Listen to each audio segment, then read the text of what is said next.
everybody, my name is Tony with LR Contract Services. We're a custom builder, craft artistry builder. Our website is lrcraftartistry.com.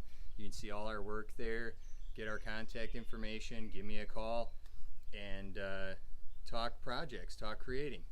I'm a sole proprietor, so I'm the sculptor, designer, builder, all that sort of stuff. We work with concrete, we work with metal, we work with woods. Basically any material under the sun we work with. We work with high density polyethylene plastics as well. We're starting to get into custom cutting. We did it all by hand before, but we recently invested in a CNC routing machine, so we're figuring that out, and we're going to make ourselves more available that way. My wife Fernanda is a huge help. Wanted to give a shout out to her. She's the one behind the camera.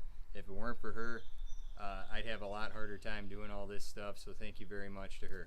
Alright, so we're going to talk in this video black locust. It's a tree that's in the Robinia family. It is the wood to use for natural playgrounds. We do use salvaged ash. Ash trees were killed in the ash borer, so there's a lot of it, so we like to use it so it doesn't all go into landfills. It also is a great firewood, so it's not like it's getting wasted entirely. But we like to use it, but it doesn't have the rot resiliency that you want to have in a natural playground for structure. That's why black locust is where it's at. Some of its other neighboring locusts, like honey locust you might have heard of, it doesn't have the rot resiliency, unfortunately. So we'll get into the parts of the black locust tree, and basically there's the heartwood, which is the hard center, and the sap ring. And we'll kind of talk about that when I show you some of the examples, and we'll talk about process there as well. I'm trying to think if I'm forgetting anything. Well, yeah, the most important part when you're dealing with wood is the ground. There's bacteria and microbials that nature wants them to break down the wood and do their job, and for some reason black locust just doesn't have a lot for them to eat, and that's what makes it very rot resilient, and it has to do with the very thin sap ring on it. And the heartwood is much harder to rot. And there's an old story about the 50-year fence post that farmers used to take a black locust beam like this, just a log, stick it in the ground right in the dirt, and then 25 years later they could pull it up and flip it around and get another 25 years. And I don't think they're stretching that at all. So without further ado, let's get into process, so you can kind of understand a little bit what goes into our pricing, and also why our process is a benefit to you. And also so you know what to look out for if you see a really hot screaming deal on black locust, or you can also make decisions on how far you want that wood processed for you and your needs and your budget. One thing we offer that I don't believe any of the competitors offer is we'll give you a log with the bark on. And that's not necessarily a bad thing, and we'll talk about that. So we've got all this is black locust here.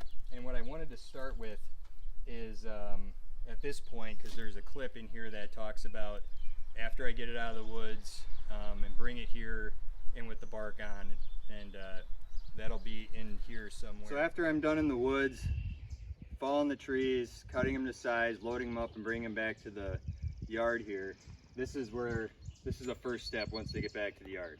So these are Robinia branches, black locust branches with the bark on. So these were green cut. They're probably going on a month old now, so they're pretty fresh.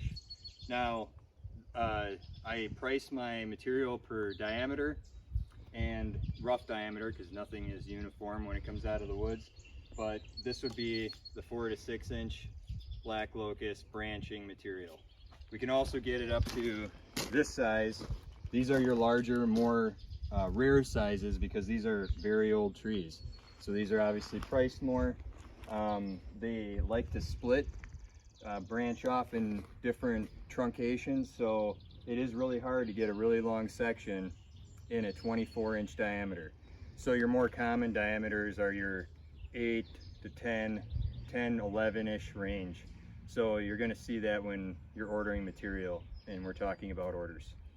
So anyway, this is what I wanted to show you.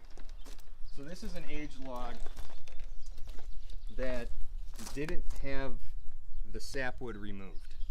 So it's not necessarily an ugly thing or anything like that, but this is years of weathering to get that sapwood to kind of break off, and leaves you with this kind of really rough, natural brown gray look.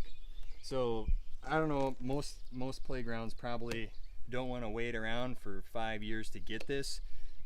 You could, but in order to get past or get to this faster, you want to grind off that sapwood. So put this back. So this is what an example of what the bark kind of looks like. This is a slab piece of wood. So first step, when we get them here in the bark off process, which, just as a little aside, this is a great example of a way to keep the bark on and save some money. This is a slab, 2-inch thick, 8/4 bench top. Very, very nice looking, unfinished. You know, we could sand it and seal it, but the bark on, I mean, it's not coming off. The kids can pick at it. It's not sharp. It's got a nice aesthetic.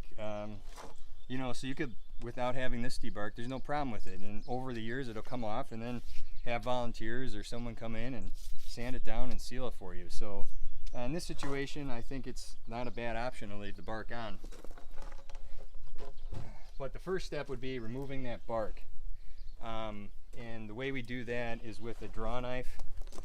So I use the draw knife in several stages, but the draw knife is a great tool for removing all that rough bark material. And then after removing the bark, this is an example of what you're kind of left with. Is kind of this rough exterior, similar to this piece over here that I showed you. And then so what we do is we come in and we continue to remove some of that, the bulk of that sapwood first. It's just less material for the next step. So we come in and we do this for a while.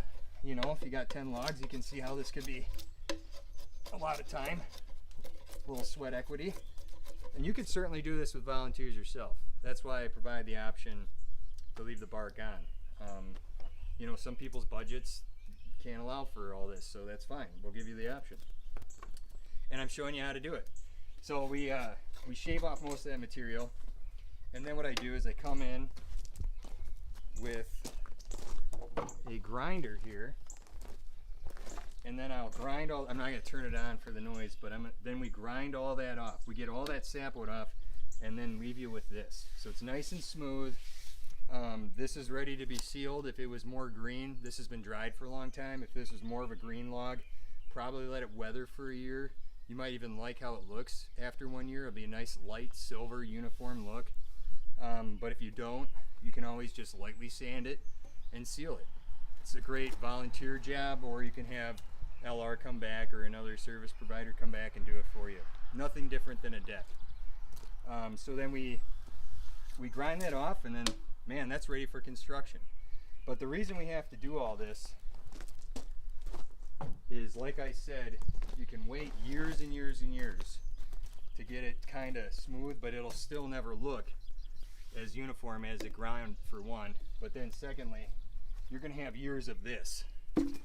So this is a branch. It's a branch of black locust that was green, and I just stripped the bark off and let it out to weather.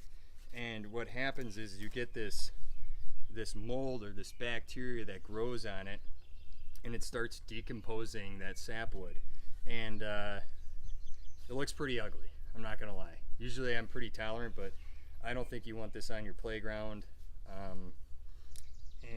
Like I said, it's going to be there for years until you take it off.